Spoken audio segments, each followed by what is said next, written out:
Hey guys, I'm FatBuddyCat, and this is my Trailmaster MB200-2. Well guys, it's 16 degrees under here. There's a mini bike, well, sort of a mini bike that needs some modification. I have this box of really cool parts that I got to use on something. Let's get after it. This is going to be the FBC Ultimate Trailmaster. We're going to start with the easiest modifications, and we're going to work our way to some of the more difficult ones. The easiest one starts right here in the back. That's those rear shocks.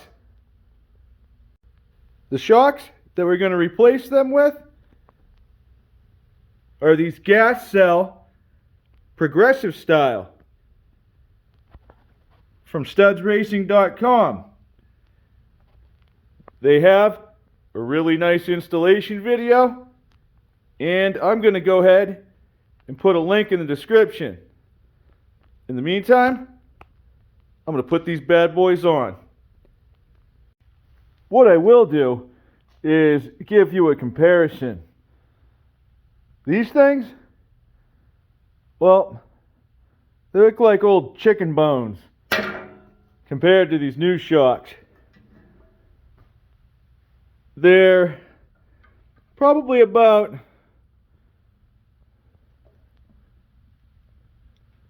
an inch, maybe an inch and a quarter longer, eye to eye. Just looking at them. The big difference, the cylinder on the inside, the size of the actual rod that goes into the shock absorber. The ends are definitely much beefier. These ones seem to be adjustable, if not replaceable, at least on this end. Up here, they are adjustable load on the spring, and also on the gas itself.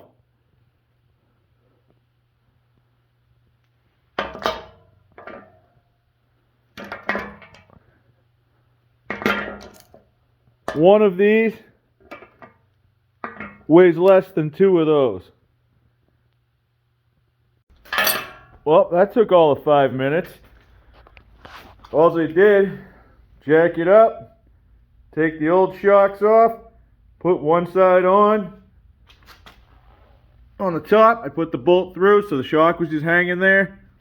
I lifted up the rear end. I put that bolt in. Over on this side, I put the bottom one in first, leaned over the bike this way, put the bolt in the hole, this hole, and put my hand down here, my chest on the seat, pulled everything together, and used this finger, boop, and pushed the bolt through when it went into alignment.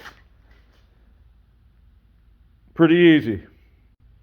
Something I did notice, one of these bushings fell out of the stock shock, and these are some kind of, it's like a hard rubber polyurethane bushing or something. Not great.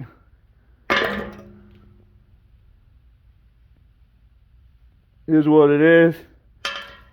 The ones on these shocks, well, of course you can't see them now, but, well, just go watch Stud's video. He'll show you everything you need to know. As far as adjustment, I'm not even sure about this canister yet, but this makes a big old difference. I went ahead and I think I'm about 3/4 of an inch down on both sides. So I'm adding tension to the spring, which makes it stiffer. Big guy like me, that's beneficial. Another noticeable difference is the seat height.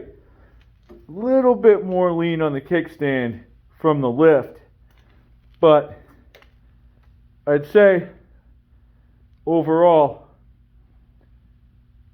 I'm just under 2 inches on the seat height. I wish I had measured it, guys, but that's also good for me. When I sit on it, very comfortable, and you can tell that there's something there. I should have done this sooner. Yeah, if you stand back, you can definitely tell. It's a nice lift.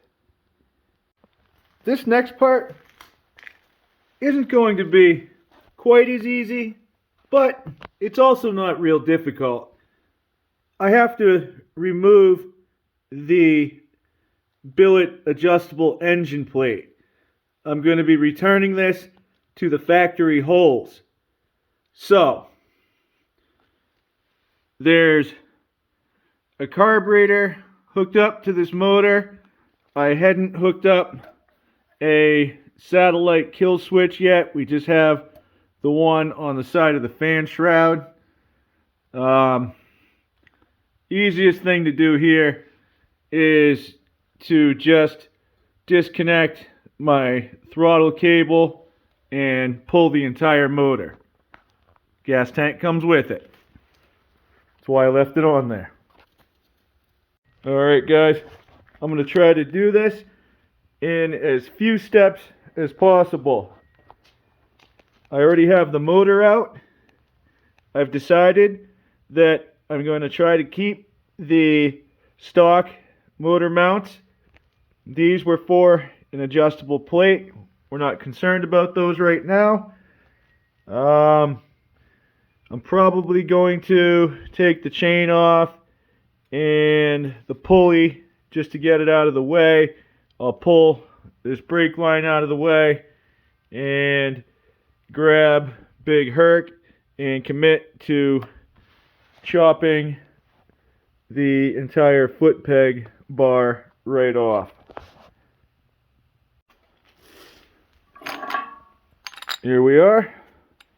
I have the foot pegs cut off. Next, I'm going to remove the chain and the pulley. I actually just serviced my bearings and my pulley not too long ago, and I don't really have to take it off. I can just lose the chain.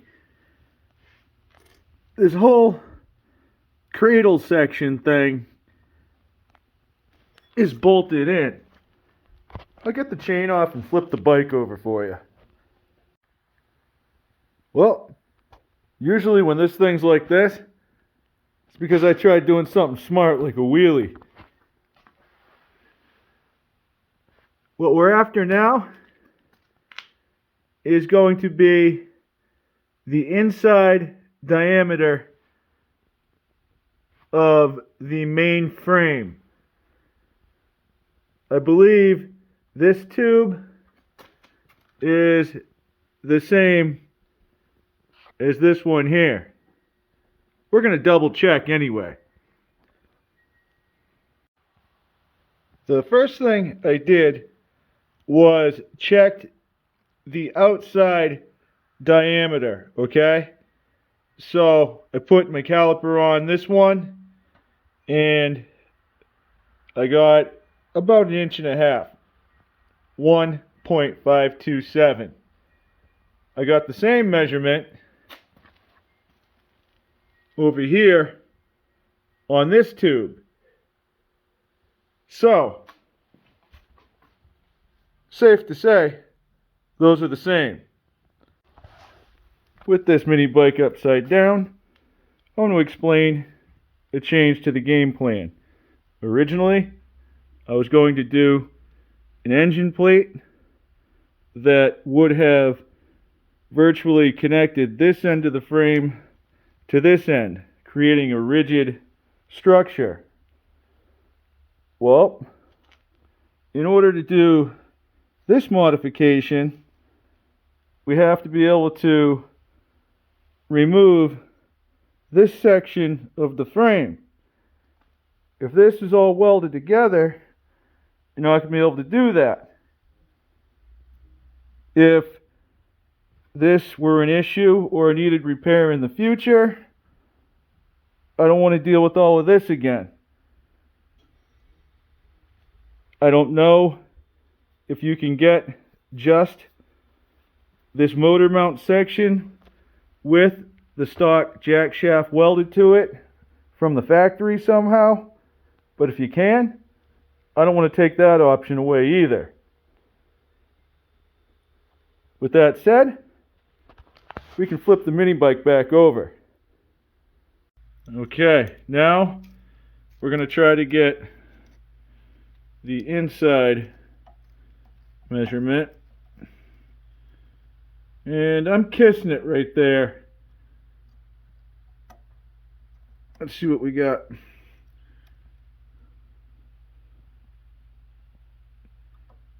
I think it's about 1.3. Yep. 1.317. Some places I got 1.303. What it is where this was cut off. It's not, a factory edge.